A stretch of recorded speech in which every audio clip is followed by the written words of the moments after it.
Cooper Marcher here. Today I want to talk about ghosts. That's right, ghosts. Ooh. Do you believe in ghosts? Vermont has a rich history of hauntings that would make even the most hardened skeptic rethink their stance on the paranormal. Here are a few, and they all are in Vermont. The Equinox Golf Resort and Spa in Manchester. It is said to be haunted by Abraham Lincoln's wife, Mary Todd Lincoln. The resort was built in 1769, and she is said to have visited the hotel in 1865. Several people have reported seeing her apparition appearing and quickly vanishing again, sometimes with one of her children in tow. The Shelburne Museum, Shelburne, which is the town where I live. The museum covers 45 acres, and rather than being a single building, it is a vast complex that is made up of 39 historic buildings, most of which were relocated there from other locations. One building, which seems to be something of a focal point for the paranormal activity, is the Dutton House, which was originally built in 1782 and moved to the museum in 1950. Lots of the museum's employees have had strange things happen in the house, including seeing apparitions of an old man and hearing a child crying in the shadows. During off-season, many of the maintenance staff have gotten a scare and say that there are odd noises coming from that empty building.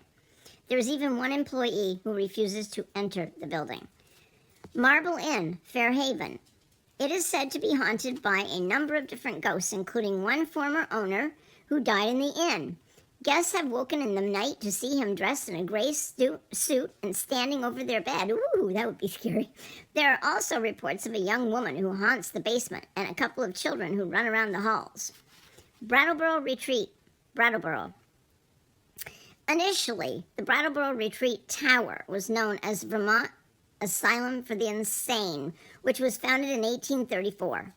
It is still in use as a treatment center for mental health patients and substance abuse treatment. There are 58 buildings scattered over 1,000 acres. Only 20 of these buildings are modern. The remainder were built between 1838 and 1938. One particular building, the Retreat Tower, is now abandoned and closed off, but it was built around 1887 by patients at the asylum. Shortly after it was built, it had to be closed because a large number of patients jumped to their death.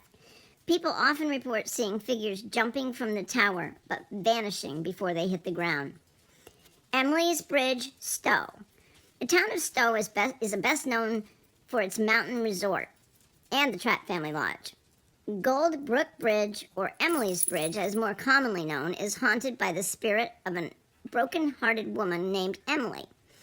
There is no record of the exact circumstances about how Emily died, but the most common theories are that she drove off the bridge in her carriage or hanged herself.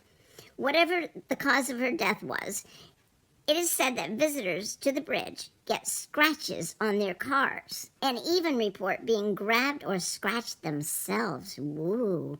The spirit seems to be particularly hostile to males crossing the bridge, which many say is due to the fact that Emily killed herself after being jilted by her true love, who was a male.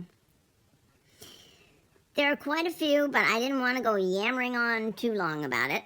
How do you feel about ghosts or apparitions? Do you believe? Have you ever encountered such a thing?